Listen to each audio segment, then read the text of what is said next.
Plus de 30 élèves ont perdu la vie dans cet incident survenu juste avant Noël. C'est pourquoi vous devez être vigilant quant aux personnes à qui vous permettez d'offrir des cadeaux à vos enfants. Voici ce qui s'est passé. Chaque décembre, la ville début vibrait de joie. Les rues s'illuminaient de couleurs, de rires et de musique. Les jeunes hommes, partis pour la grande ville, revenaient chez eux avec des voitures scintillantes et de grands sourires. Ils portaient des vêtements qui brillaient comme le soleil du matin et apportaient des cadeaux qui rendaient tout le monde heureux. Partout, on chantait, applaudissait et racontait des histoires. Dans cette ville vivait un homme nommé Nonso. Nonso ne participait généralement pas à la fête. Il restait dans un coin, le cœur lourd comme une pierre. Nonso était beau, son visage lisse comme des pierres de rivière. Et il venait d'une famille respectée. Mais il était pauvre. La pauvreté l'enveloppait comme une chaîne étroite. Pendant que les autres conduisaient de grandes voitures et jetèrent de l'argent en l'air, Nonso marchait pieds nus et regardait ses amis riches rire bruyamment, leur voix résonnant comme des tambours dans ses oreilles. « Nonso, viens nous rejoindre », se moquait-il, agitant de l'argent devant son visage. Il esquissait un sourire forcé, mais à l'intérieur, il bouillonnait. La nuit, Nonso s'asseyait dans sa petite chambre, fixant le plafond sombre, les poings serrés et les yeux brûlants de larmes qu'il refusait de laisser couler. « Cette honte est de trop », murmurait-il. « Chaque année, ils reviennent plus riches, et moi, je reste le même. Plus jamais. L'année prochaine, ils me regarderont et s'inclineront. Peu importe le prix, je serai riche. » Le cœur de Nonso s'enflammait d'un nouveau feu, et ses paroles flottaient dans l'air comme une sombre promesse. Mais il ignorait que le chemin qu'il était sur le point de prendre secourait la ville et laisserait une traînée de larmes. Nonso entendit parler du président par des murmures dans la ville. « Le président peut te rendre riche, » disaient les gens, mais son aide a un prix. Tout le monde le craignait. Son manoir se trouvait sur une colline isolée, entourée de grands arbres qui oscillaient comme des fantômes dans le vent. La nuit, la maison brillait d'une étrange lumière froide. Désespéré et fatigué de sa honte, Nonso décida de tenter sa chance. « Qu'ai-je à perdre ?» murmura-t-il en gravissant la colline. Le sentier était silencieux, à l'exception du bruit de ses pas sur les feuilles sèches. Lorsqu'il atteignit la maison du président, la porte s'ouvrit d'elle-même comme pour l'inviter à entrer. À l'intérieur, le président était assis sur un grand fauteuil, son visage caché dans la pénombre. Sa voix était profonde, comme le grondement d'un tremblement de terre lointain.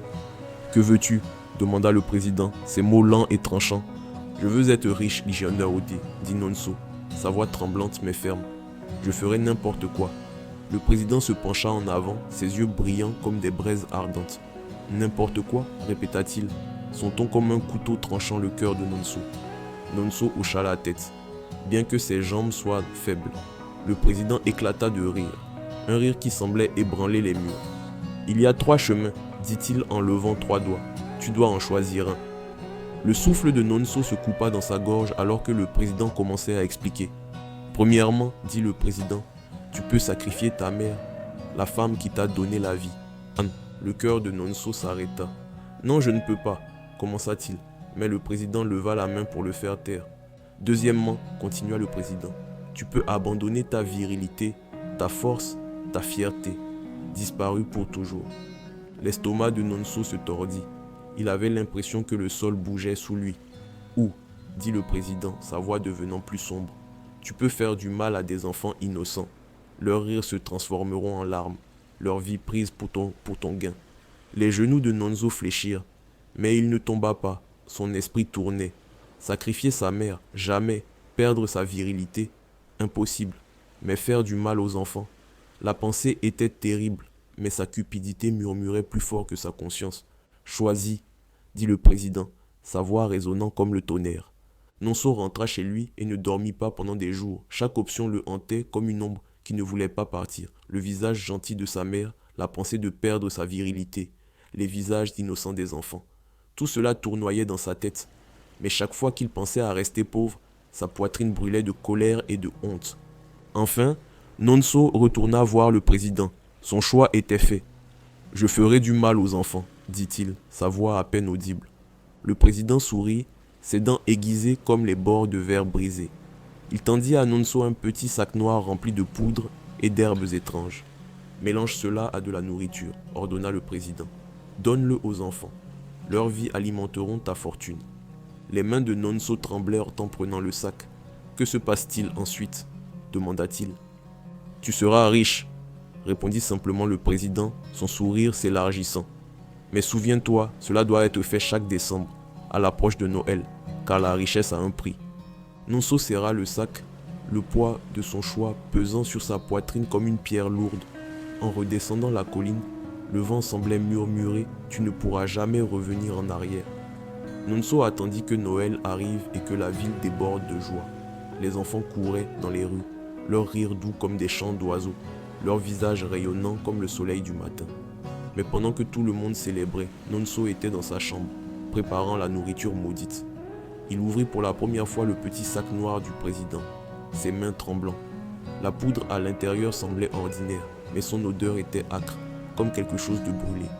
Il mélangea la poudre dans 3 petits paquets de nourriture, du riz, du ragoût et quelques friandises.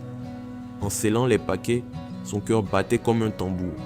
Lorsqu'il sortit de chez lui, son sourire était large et sa voix joyeuse. « Joyeux Noël !» lança-t-il aux enfants qui jouaient à proximité. Ils coururent d'abord avec lui, leur visage brillant d'excitation. « Oncle Nonso a apporté de la nourriture !» cria l'un d'eux. Nonso s'agenouilla et leur tendit les paquets, son sourire ne faiblissant pas. « Mangez bien, mes petits !» dit-il chaleureusement. Les enfants rirent et remercièrent Nonso. « Merci, oncle Nonso, que Dieu vous bénisse !» dirent-ils en chœur, leurs petites mains serrant les repas maudits. Les jours passèrent, et Nonso attendit avec impatience, incertain de ce qui allait se produire. Puis, tout commença. Un riche homme d'affaires l'appela avec une offre qu'il ne pouvait pas refuser. Les affaires fructueuses somptueuses se présentèrent à lui comme des fruits mûrs tombant d'un arbre. Bientôt l'argent afflua comme la pluie en saison humide. La vie de Nonso se transforma du jour au lendemain. Il acheta une voiture noire brillante qui rugissait comme le tonnerre, porta des vêtements qui scintillaient comme des étoiles et construisit une maison si grandiose que tout le monde s'arrêtait pour l'admirer. La ville était en ébullition à propos de son succès. « Monsieur Nonso est tellement généreux », disèrent les gens. « Il donne de la nourriture aux enfants et aide les pauvres. Dieu l'a béni. » Mais au fond de lui, le cœur de Nonso était agité. Le rire des enfants le hantait la nuit, et leur voix innocente résonnait dans ses rêves. Pourtant, sa cupidité chuchotait plus fort que sa culpabilité. « Si 3 paquets m'ont donné tout cela, » pensa Nonso, ses yeux brillants d'avidité. Que se passerait-il avec 100 ? Un sourire se dessina sur son visage tandis qu'il planifiait déjà le Noël suivant. Ses mains tremblaient d'excitation à l'idée de ce qu'il pourrait obtenir. Mais son âme sombrait de plus en plus profondément dans l'obscurité. L'année suivante, à l'approche de Noël, Nonso était prêt. Cette fois, il ne s'arrêta pas à 3 paquets. Il prépara 100 repas maudits, chaque portion soigneusement mélangée avec la poudre noire du sac du président.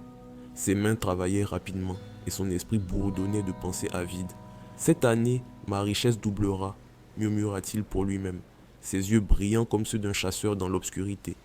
Nonso choisit l'école secondaire Kingsfield pour son plan. C'était un endroit animé, rempli d'enfants joyeux. Le dernier jour avant Noël, l'école débordait d'excitation. Des ballons pendaient des fenêtres, la musique jouait depuis les haut-parleurs, et l'air sentait le riz jollof et le poulet frit. Soudain, une voix forte résonna à l'entrée. « Monsieur Nonso est là !» Les enfants coururent vers le portail, leur rire résonnant comme des cloches. La voiture noire brillante de Nonso entra dans la cour, scintillant sous le soleil. Il sortit de la voiture, vêtu d'un costume impeccable, ses chaussures brillantes comme des miroirs et son sourire large. « Bonjour mes chers enfants », dit Nonso d'une voix douce comme le miel. La directrice de l'école l'accueillit avec enthousiasme. « Monsieur Nonso, votre générosité est incomparable, » dit-elle en applaudissant. « Vous êtes une bénédiction pour cette école. » Les employés de Nonso commencèrent à décharger des sacs de riz, des cartons de boissons et des enveloppes remplies d'argent. Les enfants se mirent en file, leurs yeux brillants d'excitation. Nonso distribua les cadeaux un par un, caressant la tête des enfants et disant « Profitez-en, mes chers ». La fête battait son plein, la musique était forte, les rires remplissaient l'air. Et les enfants mangeaient et buvaient avec joie. Mais alors, le bonheur s'effondra. Un élève s'effondra soudainement au sol, se tenant la poitrine. « Ah, quelqu'un aidez-moi » hurla une enseignante en courant vers l'enfant. Avant que quiconque ne puisse réagir, un autre élève tomba, puis un autre. Des cris et des pleurs remplissaient l'air tandis que la panique se répandait comme une traînée de poudre. Les enseignants hurlaient, les parents accouraient, et les enfants fuyaient dans toutes les directions. Au milieu du chaos, Linda, une élève qui avait secrètement désobéi à ses parents en venant à l'école, regardait les événements figée par la peur. Son cœur battait comme un oiseau piégé. Elle vit plus d'enfants tomber, leur rire remplacé par un silence glaçant. Elle ne put en supporter davantage et s'évanouit. À la fin de la journée, 30 corps sans vie gisaient dans la cour de l'école. La fête joyeuse s'était transformée en une scène de désespoir et de deuil. Les parents hurlaient de douleur, les enseignants pleuraient, et toute la ville était plongée dans la peur et l'incompréhension. De retour du travail, monsieur et madame Zach entendirent parler de la tragédie et se précipitèrent précipitamment chez eux. Mais en arrivant, la maison était silencieuse. Linda, leur fille bien-aimée, était introuvable. Madame Zach marchait de long en large, l'esprit envahi par l'inquiétude. « Elle devrait être rentrée maintenant », dit-elle d'une voix tremblante. Monsieur Zach tenta de rester calme, mais ses mains tremblaient en cherchant des nouvelles sur son téléphone. « Peut-être qu'elle est restée chez une amie », suggéra-t-il, bien qu'il n'y croyait pas lui-même. Soudain, on frappa à leur porte. C'était la fille de leur voisin, une jeune fille calme qui gardait souvent ses distances. Elle se tenait là, le visage pâle. « Tante, je dois vous dire quelque chose, dit-elle d'une voix douce. Madame Zach s'approcha, le cœur battant. « Qu'est-ce que c'est » demanda-t-elle. « Linda sort en cachette pour aller à l'école » révéla la jeune fille. Elle cache son uniforme dans un sac et se change près de l'entrée de l'école. Ces mots frappèrent les Zach comme un coup de massue. Madame Zach poussa un cri, tenant sa poitrine, tandis que le visage de monsieur Zach s'assombrissait d'inquiétude. Sans perdre un instant, ils quittèrent la maison en courant, leurs pieds les portant plus vite que leurs pensées. Lorsqu'ils arrivèrent à l'école, ils découvrirent le chaos. Des parents pleuraient, leurs cris déchirant l'air comme des couteaux, tandis que les enseignants restaient à genoux, le visage enfoui dans leurs mains. « Où est Linda » cria Madame Zach, attrapant la première personne qu'elle vit. L'homme secoua la tête, les yeux remplis de tristesse. « Je ne sais pas, mais certains enfants ont été emmenés à l'hôpital. » Les Zach ne perdirent pas de temps et se précipitèrent à l'hôpital, leur peur grandissant à chaque pas. À leur arrivée, ils virent des parents désespérés suppliant les médecins pour des nouvelles de leurs enfants. Après une recherche désespérée, ils trouvèrent enfin Linda, allongée sur un lit d'hôpital, son visage pâle, les yeux fermés, mais respirant. « Elle est vivante » cria Madame Zach, tombant à genoux de soulagement. Des larmes coulèrent sur son visage alors qu'elle tenait la main de sa fille. Un médecin s'approcha, l'air fatigué mais compatissant. « Votre fille s'est évanouie à cause du choc » expliqua-t-il. « Elle n'a pas mangé la nourriture, donc elle est saine et sauve. » Les Zach pleurèrent, des larmes mêlées de tristesse et de gratitude. « Merci mon Dieu, elle a été épargnée » murmura monsieur Zach, la voix tremblante. En quittant l'hôpital, les Zach virent d'autres parents pleurant sur les corps sans vie de leurs enfants. Leur douleur était écrasante, leur désespoir palpable. Les Zach, tout en tenant Linda étroitement, s'approchèrent des parents endeuillés, le cœur lourd. « Nous vous avions prévenu, » dit Madame Zach, sa voix remplie de tristesse et de colère. « Nous vous avons dit de ne pas faire confiance à Nonso, mais vous ne nous avez pas écoutés. » Les parents ne purent que pleurer, le regret suspendu au-dessus d'eux, comme un nuage sombre. Les Zach ramenèrent Linda à la maison, jurant de ne plus jamais la laisser sortir de leur vue. Pendant ce temps, à l'école Bright Future Academy, l'endroit qui était autrefois rempli de rire et de joie était maintenant silencieux, lourd de deuil. Les quelques enfants qui avaient survécu se tenaient ensemble, les yeux écarquillés de peur. Quand la police arriva, leur présence brisa le silence. « C'était lui !» cria un enfant, pointant un doigt tremblant vers Nonso. « Il nous a donné la nourriture », ajouta un autre, des larmes coulant sur son visage. Nonso, qui se tenait encore fier et confiant quelques heures auparavant, était maintenant un homme brisé. Ses mains tremblaient et ses genoux fléchirent lorsqu'il tomba au sol. « Je ne voulais pas que cela arrive », gémit-il, sa voix tremblante. Mais les enfants ne s'arrêtèrent pas. « C'est lui !» crièrent-ils, leur voix devenant plus forte. Coincé et submergé, Nonso finit par craquer. « C'est le sanctuaire du président », avoua-t-il, ses paroles tombant comme une confession. « J'ai fait un pacte pour devenir riche. J'ai maudit la nourriture. » Des halètements emplirent l'air tandis que la vérité éclatait. Les enseignants, horrifiés, se tenaient figés. Les parents rassemblés commencèrent à murmurer de colère. La directrice, le visage pâle, pointa Nonso du doigt. « Vous êtes un monstre !» hurla-t-elle. La police passa rapidement les menottes à Nonso et l'entraîna, tandis que la foule en colère hurlait derrière eux. « Il doit payer pour cela !» rugirent les parents, leurs voix remplies de rage et de chagrin. Mais la colère des habitants ne s'arrêta pas là. Alimentés par leur rage, ils marchèrent vers le manoir de Nonso cette nuit-là. La maison, autrefois grandiose avec ses sols brillants et ses imposantes grilles, ressemblait maintenant à la tanière d'un monstre. Ils pénétrèrent dans la demeure, déterminés à détruire ce qui restait de son mal. Au centre du manoir, ils trouvèrent le sanctuaire. Il était sombre et inquiétant, avec un grand serpent de bois enroulé autour d'un autel rouge sang. Des objets étranges l'entouraient, des bougies, des plumes et le sac de poudre noire que Nonso avait utilisé. « Brûlez-le !» cria quelqu'un, et la foule n'hésita pas. Des flammes s'élevèrent rapidement, dévorant le sanctuaire et la statue du serpent. Des étincelles volèrent dans le ciel nocturne tandis que les habitants chantaient « Détruisons cette malédiction !» Le feu brûla jusqu'à ce qu'il ne reste plus que des cendres.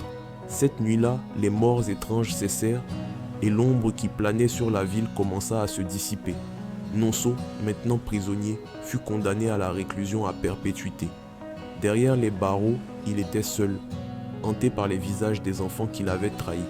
Il entendait encore leurs rires, voyait leurs yeux brillants. Il visitait ses rêves, transformant ses nuits en un tourment sans fin.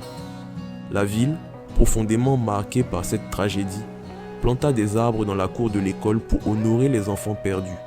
Les arbres grandirent, leurs branches s'élevant vers le ciel, un rappel silencieux de vie fauchée trop tôt. Chaque Noël, les habitants se souvenaient de cette terrible journée. Les parents avertissaient leurs enfants. Méfiez-vous des cadeaux qui semblent trop beaux pour être vrais. Tous les sourires ne sont pas bienveillants. Ainsi, l'histoire de Nonso devint une leçon transmise de génération en génération. Un avertissement sur les dangers de la cupidité et des choix faits au prix de l'innocence.